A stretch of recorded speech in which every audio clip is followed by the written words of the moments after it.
ছাব্বিশের বিধানসভা নির্বাচনের বিপর্যয়ের পর এবার খোলনলচে বদলে দল গোছাতে মরিয়া মমতা বন্দ্যোপাধ্যায়। শুক্রবার কালীঘাটে পরাজিত প্রার্থীদের নিয়ে বৈঠকে বসেন তৃণমূল সুপ্রিমো। দলের বর্তমান পরিস্থিতি এবং আগামী দিনের রণকৌশল নিয়ে কার্যত কড়া বার্তা দেন তিনি। স্পষ্ট জানিয়ে দিয়েছেন, যারা যাওয়ার তারা চলে যেতে পারেন, তিনি কাউকে আটকাবেন না। দুঃসময়ে পাশে থাকা কর্মীদের নিয়েই নতুন করে পথ চলা শুরু করতে চান মমতা। সূত্রের খবর, বৈঠকে তৃণমূল সুপ্রিমো বলেন, যারা বেরিয়ে যাওয়ার তারা বেরিয়ে চলে যান, আমি কাউকে আটকাবো না। যারা পড়ে থাকবেন তারা নিরেট সোনা। আমি নতুন করে দলকে গড়ব।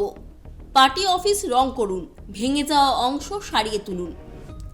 আমি নিজে পার্টি অফিস রং করব। অনেকেই এখন রং বদলাচ্ছে, তারা চলে যান। 7 দিনের মধ্যে সবাই এলাকা ভিত্তিক রিপোর্ট দিন। ব্লক, টাউন অঞ্চলে মিটিং মিছিল ছোট করে শুরু করুন।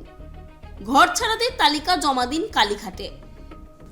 চন্দ্রিমা ভট্টাচার্য আইনি সহায়তার কাজে সাহায্য করবে। আইন সংক্রান্ত যোগাযোগ ও পরামর্শ করবেন। রাজনৈতিকভাবে দলকে ফের সক্রিয় করতে বেশ কিছু সাংগঠনিক নির্দেশ দিয়েছেন নেত্রী। আগামী 7 দিনের মধ্যে জেলা ওয়ারি রিপোর্ট তলব করা হয়েছে কালীঘাটে। ব্লক থেকে অঞ্চল স্তর ছোট ছোট মিছিল ও মিটিংয়ের মাধ্যমে জনসংযোগ বাড়াতে বলেছেন তিনি। নির্বাচনের পরে প্রথম দেখা দিদির সাথে এবং আমাদের সাধারণ সম্পাদক অভিষেক বন্দ্যোপাধ্যায় সবার মনোবল ঠিক রাখতে বলেন। আগামী দিন আমরা লড়াই করে এখানে এসেছি, নিশ্চিত আগামী দিনে আমরা আবার রাস্তায় থাকব। লড়াইটা আমাদের আরও জোরদার করতে হবে। ব্যবহার করেছে, ইলেকশন কমিশন ব্যবহৃত হয়েছে, আমাদের কর্মীদের, বুথ এজেন্টদের বা প্রার্থীকে ঘাট ধাক্কা দিয়ে বের করা হয়েছে। আবহাওয়া তৈরি হয়েছে, 10টার সময় বিজেপি জিতছে, প্রেশার ক্রিয়েট করে এটা জেতা হয়েছে। যার কাছে যে তথ্য আছে সেই তথ্যগুলো আপনারা দেন, দল বিবেচনা করে।